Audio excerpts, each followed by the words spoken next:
Class 9-এর কোষে দেখি 15.1-এর আজকে 20 নম্বরের যে শর্টগুলো আছে 5টা শর্ট, এই শর্টগুলো আজ সলভ করবো। ঠিক আছে, দেখো একেরটা কি বলেছে পড়ো। একটি বর্গক্ষেত্রের বাহুর দৈর্ঘ্য 10% বৃদ্ধি করলে ক্ষেত্রফল কত শতাংশ বৃদ্ধি পাবে। ওকে ওকে দেখো এই অঙ্কগুলো কীভাবে করতে হয় সলভ। প্রথমে ধরে নিলাম বাহু হচ্ছে, এগুলো তো লেখার দরকার নেই। আচ্ছা, লিখলে শর্টে লিখতে হবে, অত বেশি দরকার নেই। ধরি বাহুকে ধরলাম 100 একক। ঠিক আছে, 100 একক। ঠিক আছে, অতএব ক্ষেত্রফল কত হচ্ছে বলো। তো ক্ষেত্রফল হবে বাহু স্কোয়ার মানে 100 স্কোয়ার, কত হচ্ছে 100,000 এত বর্গ একক। ঠিক আছে, এবার দেখো বলেছে 10% বৃদ্ধি করলে, তাহলে হচ্ছে নতুন বাহু 100-তে 10 বাড়লো মানে 110 একক। ঠিক আছে, আচ্ছা নতুন ক্ষেত্রফল কত হবে, নতুন বাহু স্কোয়ার 110 স্কোয়ার, 11 স্কোয়ার 121, দুটো শূন্য, এত বর্গ একক। আচ্ছা, এবার হচ্ছে শতকরা বৃদ্ধির সূত্র কি বলো। শতকরা বৃদ্ধি হচ্ছে, উপরের বৃদ্ধিটা লিখবো, বৃদ্ধি মানে পরেরটা মাইনাস আগেরটা, পরেরটা মাইনাস আগেরটা বাই প্রথমটা। ঠিক আছে, পরেরটা মাইনাস প্রথমটা বাই প্রথমটা, এত পার্সেন্ট পাশে দেবা ইন্টু 100%। ঠিক আছে, ওকে। হ্যাঁ দেখো তাহলে কত হচ্ছে 21,000 বা 1234 ইন্টু 100%। 1234 21%। তাহলে শতকরা বৃদ্ধি পেল 21। যদি শতকরা লিখেছি, এখানে পার্সেন্ট দেওয়ার দরকার নেই, তাহলে এখানে বৃদ্ধি লেখা শুধু। ঠিক আছে, তাহলে বৃদ্ধি এত %।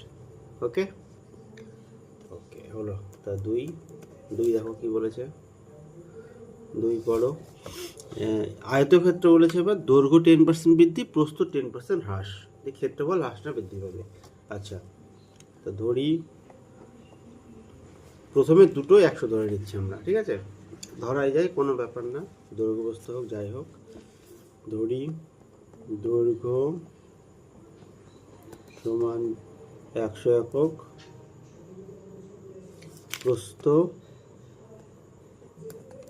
100 একক, অতএব ক্ষেত্রফল কি হয়, দৈর্ঘ্য গুণ প্রস্থ, 100 গুণ 100 মানে 1000 এত বর্গ একক। ঠিক আছে, আচ্ছা নতুন দৈর্ঘ্য 10% বাড়াচ্ছে, তাহলে 110 একক, আর নতুন প্রস্থ হচ্ছে 10% কমাচ্ছে মানে 90 হয়ে গেল, 90 একক। অতএব ক্ষেত্রফল, নতুন ক্ষেত্রফল কত হচ্ছে, এই দুটোর গুণ করতে হবে, এই দুটো গুণ করে দাও। 11 × 9 99, 0 বর্গ একক। দেখো কমে গেল, বুঝতে পারছো। তাহলে হ্রাস সমান একই নিয়ম। আচ্ছা, যেহেতু কমে যাচ্ছে, তাহলে বড়টার থেকে ছোটটা বাদ দেব, -9900 বাই প্রথমটা ইন্টু 100%। কত হচ্ছে 10,000 থেকে 9,900, তাহলে 100 বাই 1000 ইন্টু 100%। 1234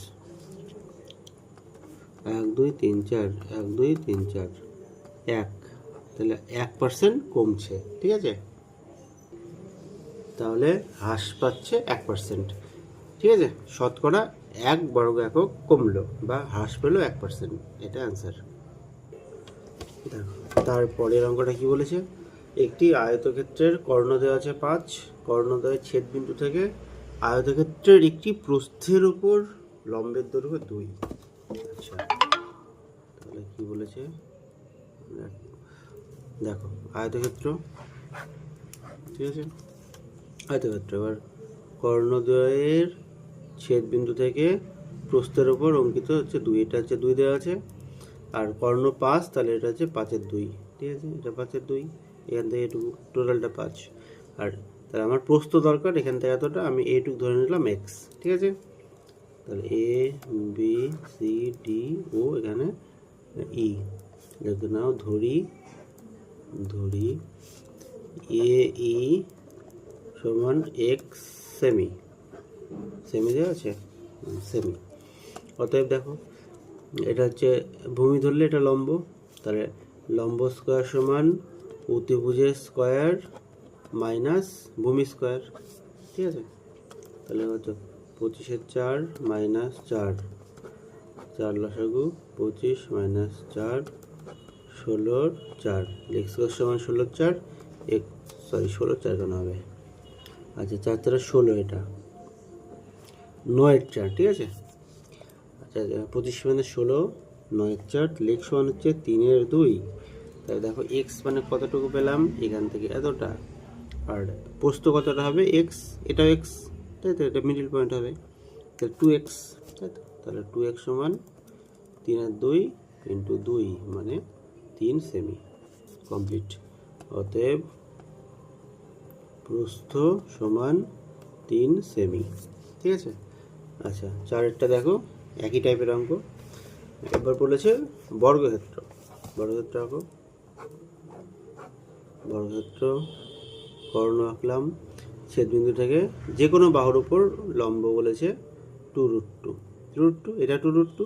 আচ্ছা এবার দেখো এটা হয় তোমার মিডিল পয়েন্ট হবে, এটা আবার এটা মিডিল পয়েন্ট হবে, দেখো তাহলে এইটুকু মানে আবার এইটুকু হবে, এইটুকু মানে আবার এইটুকু, যেহেতু বর্গক্ষেত্র সবই সমান, তাহলে এটা 2√2 হলে এটা 2√2। তাহলে আমার কি দরকার, কর্ণ চেয়েছি, তাহলে এটা বার করো, কর্ণ এক্স ধরি, কর্ণ কত হবে তাহলে বলো তো, 2x হবে না, x আর x 2x, কর্ণ 2x। অতএব চিত্র থেকে পাই x সমান, দেখো এটা ইজি পেয়ে যাবো, তোমার আরও সহজ করে করো, এখানে দেখো এটা একটা বর্গক্ষেত্র হয়ে যাচ্ছে, তাই না, বর্গক্ষেত্রের কর্ণ হয় বাহু √2, তাহলে 2√2 ইন্টু √2, বুঝতে পারলে, দেখো এগুলো হচ্ছে বাহু, তার কর্ণ, তাহলে 2 ইন্টু √2 মানে 2 ইন্টু 2 মানে 4, এক্স হলো 4, অতএব কর্ণ হচ্ছে 8, কর্ণ হচ্ছে 8 সেমি, ঠিক আছে। এটা গেল 4-এরটা। এবার দেখো লাস্ট অঙ্কটা কি বলেছে, একটি আয়তক্ষেত্রের পরিসীমা দেওয়া আছে, ক্ষেত্রফল দেওয়া আছে, প্রতিটি কর্ণ চেয়েছে, ঠিক আছে। আচ্ছা 5-এরটা আয়তক্ষেত্র, আমি ধরলাম দৈর্ঘ্য এক্স, প্রস্থ ওয়াই, ঠিক আছে। দেখো ধরি দৈর্ঘ্য সমান এক্স, প্রস্থ ওয়াই, তাহলে কি কি দেওয়া আছে, পরিসীমা মানে 2 ইন্টু এক্স প্লাস ওয়াই দেওয়া আছে কত, 34, আর কি দেওয়া আছে, ক্ষেত্রফল দেওয়া আছে 60, এক্স ওয়াই সমান দেওয়া আছে 60। চেয়েছি কি কর্ণ মানে কর্ণ চেয়েছে, তাহলে কর্ণ হচ্ছে √x² প্লাস y², এটা চেয়েছে সমান কত, দেখো বার করে দেবো।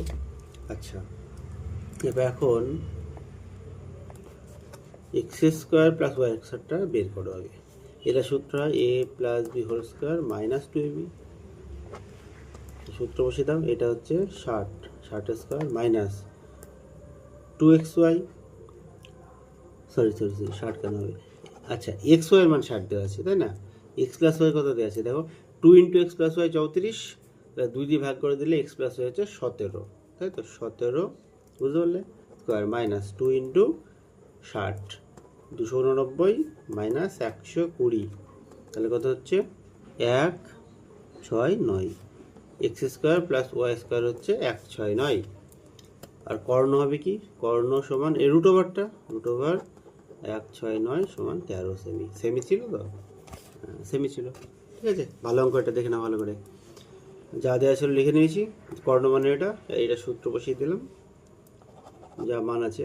এক্স প্লাস ওয়াই, তারপর 2 ইন্টু এক্স প্লাস ওয়াই 34, তাহলে এক্স প্লাস ওয়াই 34/2 17, 17 স্কোয়ার। ওকে, ঠিক আছে, আশা করছি সব বুঝতে পেরেছো। ওকে, থ্যাংক ইউ।